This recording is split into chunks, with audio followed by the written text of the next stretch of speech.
Сәлеметсіздер ме оқушылар? Қазақ тілі сабағымызды бастаймыз. Сабақтың тақырыбы Әлібек әдепті бала.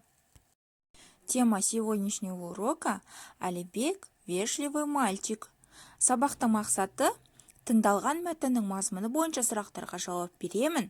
Жаңа сөздерді сөздікке сеніп дұрыс жазамын.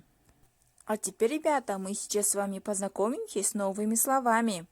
Жаңа сөздер: әдепті, вежливый или воспитанный. Әдепсіз, грубый, невоспитанный. Алғыс айту, благодарит. Мінез, характер. Келесі, следующий. Міну, залезать. Әдет, привычка. Тлязар, непослушный.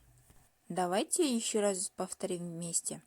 Әдепті, әдепсіз, алғыс айту, мінез.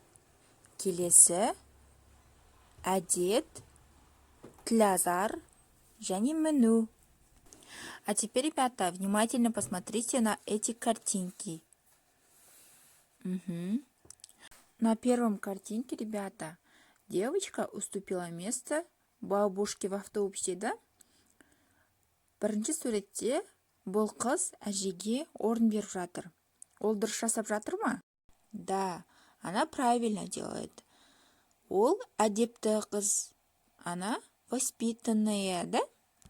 Или можно сказать, она вежливая.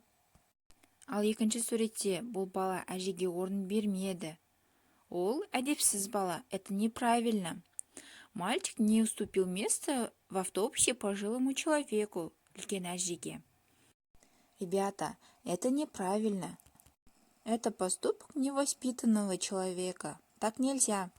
Келесі тапсырма мәтінді оқимыз. Прочитаем текст. Әлібек пен Марат киноға барды. Әлібек и Марат пошли в кино. Үйлеріне автобуспен қайтты. Вернулись домой на автобусе. Келесі аялдамадан автобусқа әжей мінді. На следующей остановке в автобус села бабушка. Марат орнын бермеді. Марат место не давал. Әлібек орнынан тұрып, әже, мына жерге отырыңыз деді. Әлібек встал с места и сказал: бабушка, посидите здесь. Әжей Әлібекке: өркенің өссін балам, әдепті екенсің, деп алғыс айтты. Бабушка сказала Әлібеку: спасибо, ты воспитанный мальчик. Следующий у нас 5-е задание, 5-ші тапсырма. Сөздерді сәйкестендіріп, сөйлем құра. Нам надо правильно составить предложение. Мені үлкендер әдепті деп мақтайды. Мінезімнен теріс қылық таппайды. Егер сен жалқау болсаң тлязар, ондай әдет жақсылыққа жатпайды. Келесі тапсырма бізде жазылым жұмысы, письменная работа. Пишите в тетради. 4-е задание, 44-я страница. Тиісті қосымшаларды жалғап жаз. Вставьте нужные окончания.